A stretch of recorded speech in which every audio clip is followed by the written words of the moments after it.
Hey guys, Dino here, and welcome back to Portal 2 Part 9. So, I have a lot of good things to talk about here today. One of the big issues that I wanted to bring up was the idea of simplicity versus complexity.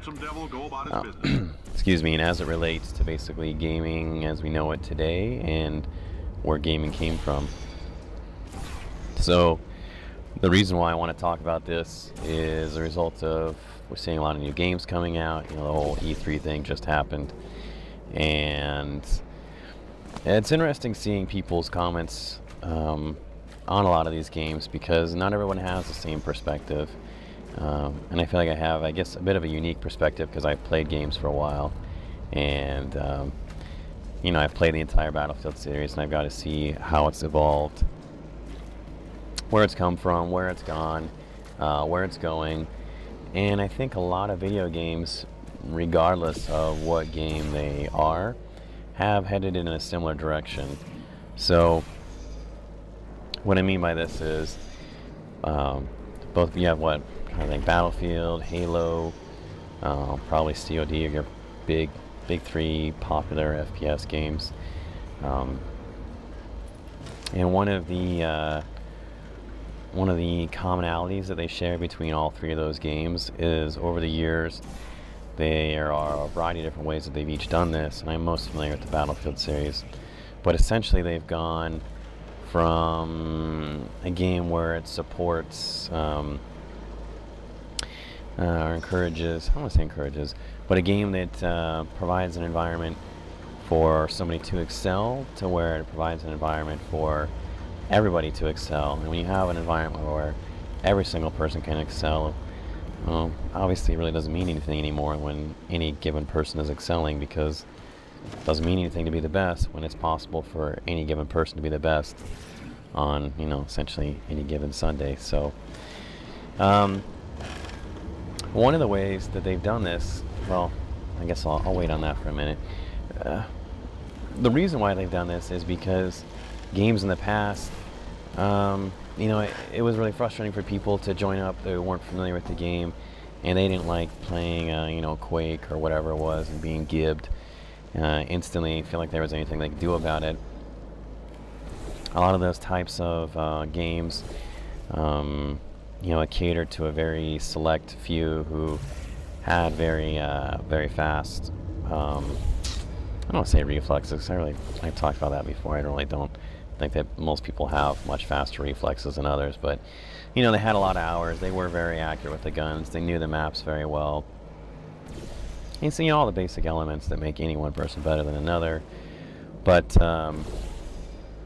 they had the potential to be much better than another person, and unless you put in quite a few hours, you weren't going to be anywhere near them. And especially with the word gib, you know, a lot of those games, I mean, insta-gib was literally the type of game that you played and you ran around, and the idea was just to headshot somebody and essentially one shot kill them. So, you know, it was very fast-paced, and if you didn't know what you were doing, you probably got your shit pushed in.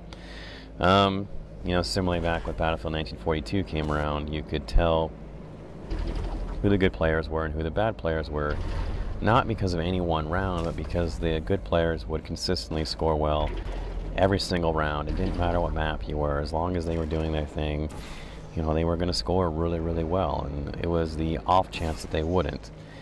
To where you go into a game like COD, Call of Duty Black Ops today, and, you know, everybody, you know, the good players, you know, like Xcal's out there doing pretty well, but Xcal still has a lot of bad games, and even Xcal's great games, unless he has an exceptionally good game, are still, you know, his KD ratios are still pretty low compared to what they were, you know, back, say, in Battlefield 42 or something like that.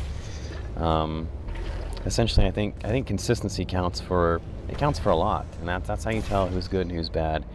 And basically, the games today have thrown consistency out the window in favor of lowering the skill bar and catering to lowest common denominator in an effort to attract the masses.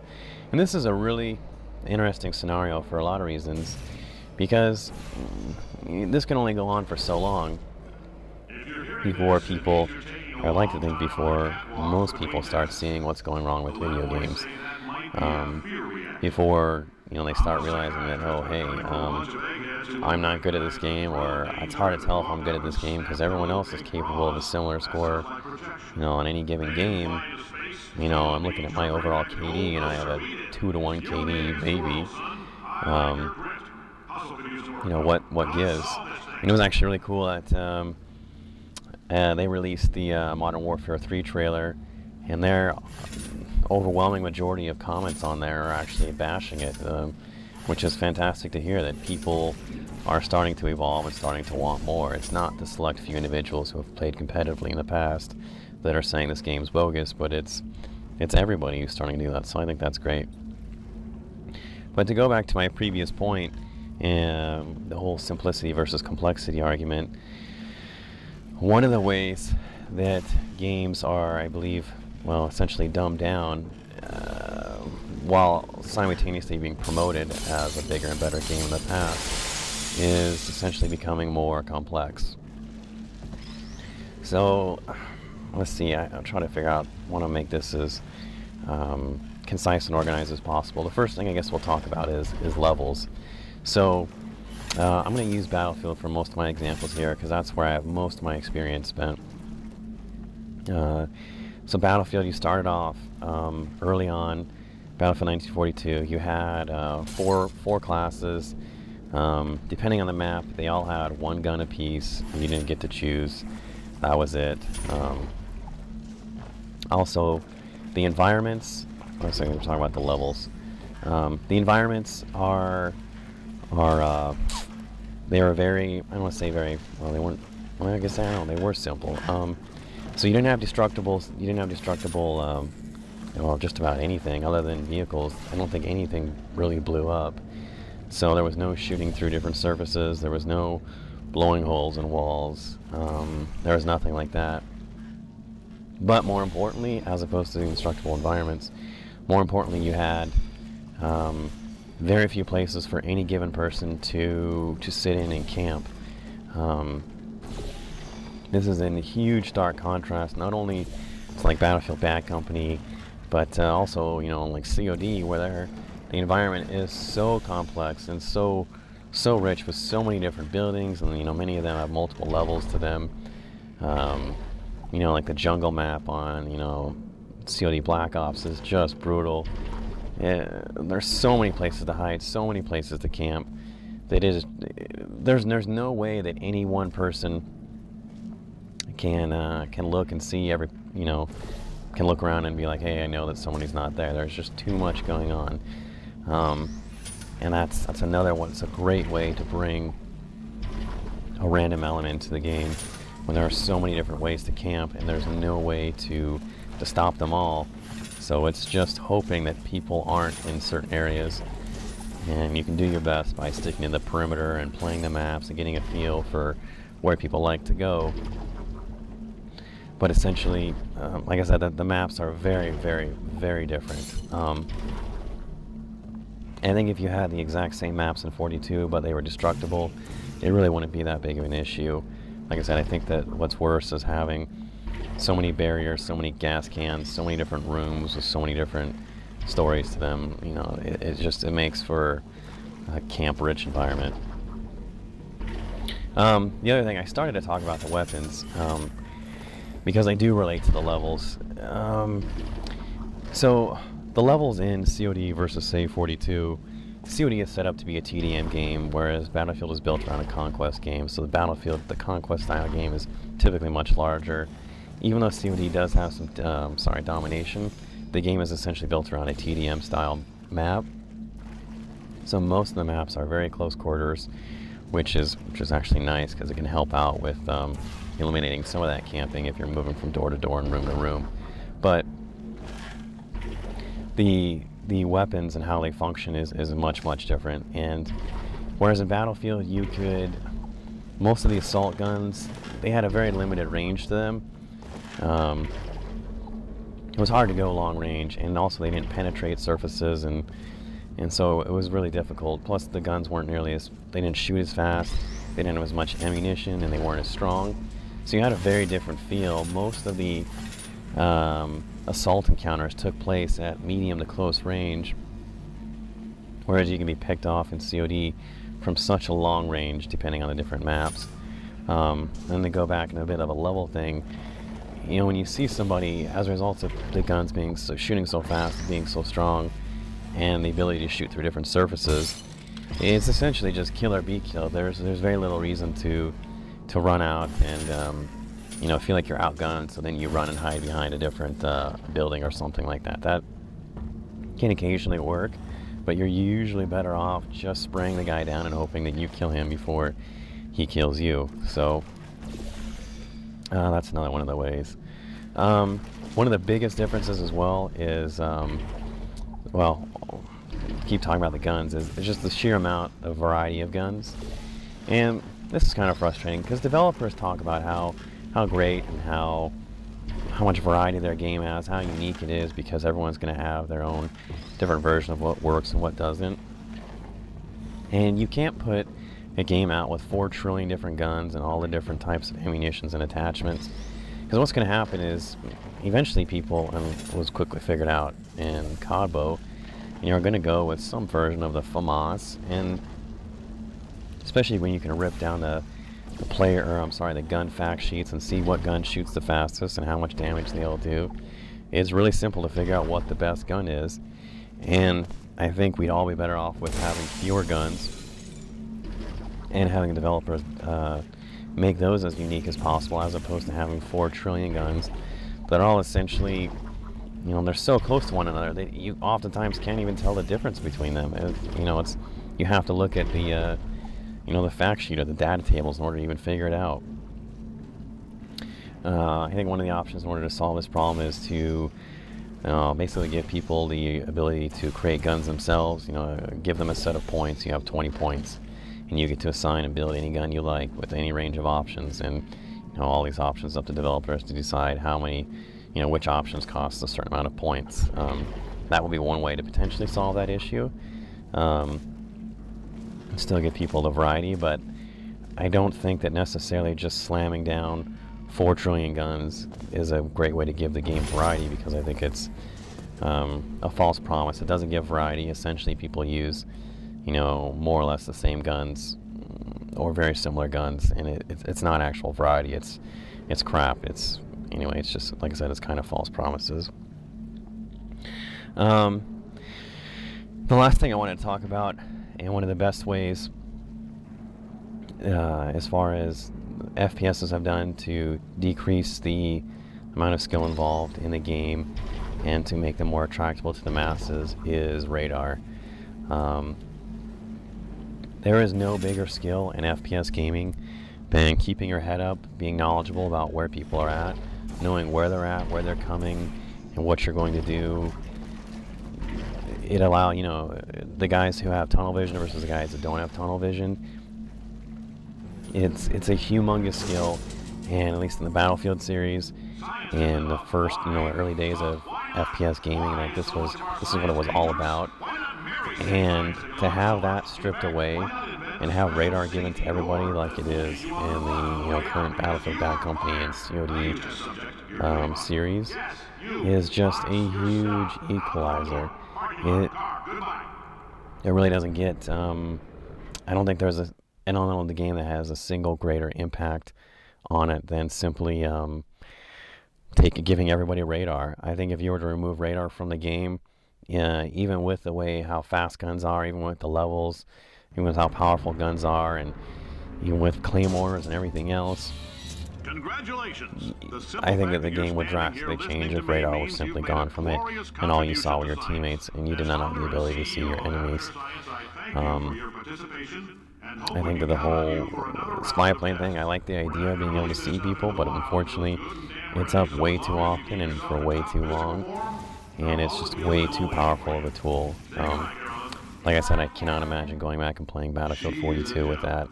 It would have removed, I don't know. I mean, there's really no chance to sneak back around and take a flag in the back. And then there's no ambushes. There's no sneaking of any kind. There's no tactical gameplay. because everybody always sees where everyone else is at, and if you know somebody's coming, that's all there is to it. You don't have to be the better gamer. Like, there is no better gamer. Like, the whole idea of a better gamer just went out the window, because the better gamer, like I said, is the guy who is more perceptive and, you know, tactically assesses the field and sees what's going on. And you don't have to do that if everybody has radar. So I think the most significant impact on gameplay is probably radar. The next is levels. And I think I would love to see more simple level design. Not necessarily less destructible environments, because I like the idea. That I think it's really cool. It adds another dimension to the gameplay for sure. But to have as many nooks and crannies, crevices, holes, windows, doors, alleyways, all these things to shoot from, I think that really detracts from the gameplay as well. Like I said, that when you combine that with radar, you really just smash down the playing field. To give an example of a game where the whole idea of less can be more, and a good example will be World of Warcraft. So, real quick here, running out of time. World of Warcraft wanted to do things very big. They started off raids, started off as 40-man. Anyone who played Battlefield, we played Battlefield, started off at 12-man teams, went down to 10, eventually went down to 8. And the amount of teams would either double, triple, or even quadruple in size every time you knocked even one or two guys off the maximum team limit size. So, essentially they're like, whatever, 75, 100 teams and 12-man. And then, 2 seasons later, they went down to 10-man. Well, shit, you just popped up, several hundred teams. And then a couple seasons later, it went down to 8-man. They're like, oh my god, you went up to 300, 400 teams. It was insane, the difference it had on players. And the amount of teams. So, WoW came out, 7 years ago? Maybe 8? Something like that. And now where WoW is at right now, WoW is down to 10-man raids, and then the 5-man dungeons, which are, I feel like the percentages are run so much more, and they're so much more popular. Anyone who played 42, probably anybody who had played Counter-Strike knew that 40-man, the logistics of that are just impossible. And, you get a bigger team size, very difficult to manage, and it decreases the emphasis of the individual player. You feel, you don't even feel like you're there. You don't have to pull your own weight because, 39 other guys that, assuming they're all smashing their heads in their keyboards, you're probably going to down whatever boss are there. So, something else that they're going through right now, I believe last quarter they lost, I think it was somewhere around 600,000 subscribers, and this is a result of WoW adding too many abilities as opposed to balancing and modifying the abilities that they already do have. So they've crossed that threshold, and now players are starting to experience the rather the rather dramatic effects of homogenization. And unfortunately, you go into battlegrounds and you get, now 1 or 2 class doesn't have snares or slows or stuns. Everybody does, and it's just a total clusterfuck all around. And the skill from the game feels like it's once again slowly been removed. You're essentially just chain snare, chain slud. Slud. That's a combination of slow and stun. Chain stunned. There's nothing you can do, and the game's not fun anymore. And I feel like this is another example of less is more, and simply adding more and more and more to each game makes it harder and harder and harder to balance. And this is not something that we should all be striving for. But like I said, I can't help but wonder if this is something that they've purposefully done in an effort to, like I said, lower that skill bar and attract in the masses who were frustrated with their inability to compete with top tier players. And I think the overall goal is hopefully to meet somewhere in the middle, where you have a game that has a rather high ceiling level as far as skill potential goes, but ideally it's something along the lines of easy to play, difficult to master. But it's very, very difficult to see, as someone who likes games and has enjoyed a fair amount of success at them, to see that because somebody thinks that games are too difficult, the solution, instead of going out and getting better, is to make it harder for anybody to play at that level. You know, it's easy to use the sports analogies where, you know, because Shaun White is such a great snowboarder and so few other people are going to be able to compete with him, you know, why not at the next Olympics, instead of having, you know, the whatever 15-foot, 15-foot ramps or whatever, why not just give everybody like a 3-foot ramp or something like that? And I don't know what size the ramps are. I don't professionally snowboard or anything like that, whatever. You know, so that way, you know, everybody's limited in the types of tricks that they do. You know, the jumps and the ramps are so small that you're really limited in the types of tricks. And that's basically what's been done in video games. And it's been done intentionally to remove as much skill out as possible in order to have everybody have as much fun. But like I said, I think what's starting to happen is you cross that threshold where enough people become aware of what's going on, that at least what it looks like with the comments seen on Modern Warfare 3 trailer, people are starting to get frustrated and reject this, which I think is amazing. And, you know, over time we'll probably go back and forth between the individual versus the masses. And I'd like to think that we're starting to build back up towards the individual. And it's really curious to see what's going to happen with BF3. Highly skeptical of it for a lot of different reasons. But anyway, I don't think it can get a whole lot worse than it is. So thanks for tuning in and check it out. Stay tuned for part 10.